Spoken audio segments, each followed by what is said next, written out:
Yo, what's up, guys? It's ImDa's coming at you. I know it's been a while since I've done a video. The last video I did was on January 29th, I believe. I really just haven't had any motivation to do any videos. Don't ask me why, because I'm not like sure. But I've been racking my brains all day trying to think of what to do a video on. Like for the last 3 hours. It's 3:47 right now. For the last 3 hours, I'm trying to think of a video to do. Because I want to change things up a bit. I don't want to keep doing the same kinds of videos all the time. So I'm going to change things up a little bit, and now I'm going to do a review video, and pretty much I'm going to do a comparison of, going to do a comparison of PS4 versus Xbox One, and I know that it's a little late for these kind of videos, but I'm just going to get right into it instead of blabbing on and on and on. So what we can first start off with is that we can look at the sales. And about a year ago, now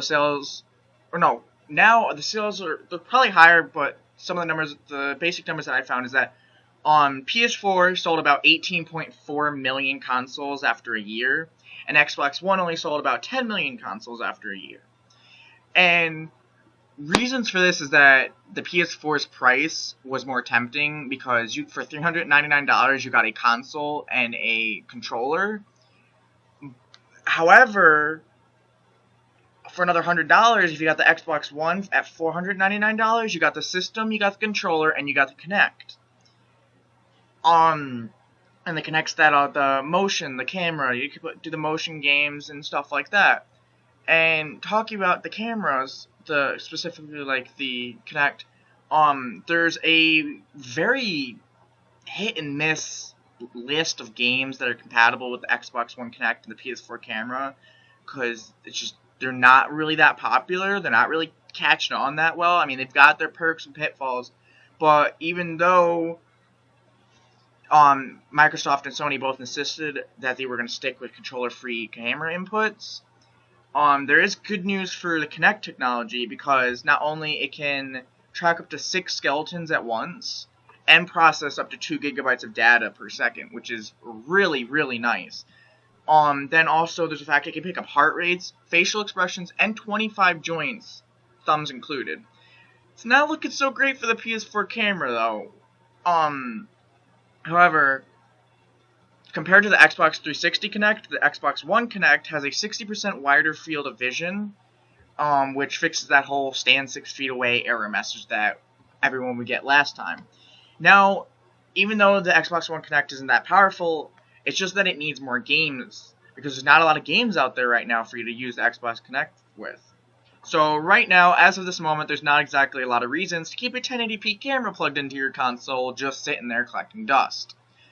However, now if we look at the PS4 camera, it doesn't have much to offer either, but it's just hard to find. Right? It used to be called the PlayStation Eye, and now doesn't really have a name. I guess it's just a PlayStation camera. And now it has two 1280 by 800 pixel cameras and a body. It's slimmer than Kinect. Unfortunately, the games list for the PS4 camera is a lot slimmer. It's a lot harder to find any games that are good. There is the stock game called The Playroom that comes with the PS4, and it's like a robot mini game. You can interact with them, do all sorts of stuff. Then there's also, I don't know, I haven't really looked this up if Xbox can do this, but with PS4, the camera, you can use facial recognition to log in to your accounts. I'm not sure if you can do that with Xbox. I haven't really looked too much into that. But pretty much besides the Playroom, there's Just Dance 2014 and things like that. But now if we go back and we look at hardware, the PS4 is slimmer and smaller in design. Whereas if you think vertically, if you were to put them on its side, the PS4 is a lot shorter, whereas the Xbox One is a lot bigger. So it takes up more room. So if you want to fit it into a small space, even though you really shouldn't do that because of air circulation, which is bad for the consoles. Then we go a little more deeper inside and we look at their hard drives. Both of them have a 500 gigabyte hard drive. However, only the PS4 allows you to allows user replaceable internal drives. So say you fill up one of your hard drives, you can swap it out. However, last June, Xbox One updated it so that they're allowed to add external drives to the system, but there are strings attached. The catch is, it has to be at least 256 gigabytes or larger, and it has to be USB 3.0 compatible, which really isn't that much of a big deal, but it is money out of your pocket. You gotta think of that. Well, there is, however, external storage isn't really an option that Sony supports in its go big or go home or internal approach. Because it's more internal, it doesn't really have much compatibility for external storage, if any at all. Don't quote me on that, though. Now, both of them have Blu-ray DVD combo drives, so you can play Blu-ray DVDs, and then you can also play game discs. Which PS4 uses Blu-ray technology for that. I'm not so sure about Xbox One because I've never owned an Xbox in my life, but I'm trying not to do too much of a bias. Now, if we look at the Xbox One, it has more rear ports. More rear ports than the PS4 does. Like the PS4, it has like HDMI out, and the power of sort. However, the Xbox One, it has HDMI in, it has the Kinect port, it has an IR blaster connection, and it has 2 USB ports. So, none of those, obviously, the PS4 doesn't have the Kinect port, that's obvious. And then if we look, the Xbox One is more feature-packed in this area thanks to HDMI in and IR blaster connections used for TV or satellite box functionality. But the thing is, are you really going to use this feature? Are you really going to use this? Because PS4 lacks this technology because it's opting more to stick with gaming as its top priority, as its forte. Now if we look at the processor, the Xbox One both the PS3 and the Xbox 360 used a 1.6 gigahertz processor, which is, I mean, it's decent, it's powerful, but it's not the best. It's definitely nowhere as powerful as a gaming PC. Or hell, even most PCs are more powerful than that. Like I'm on a 2.4 gigahertz laptop right now, and it's not even a gaming laptop. Most gaming laptops will get even more than that. So if we look, now the Xbox One has increased its processing power by 10% by upgrading to a 1.75 gigahertz CPU, whereas the PS4 decided to stick with the 1.6 gigahertz. But that doesn't really make much of a difference.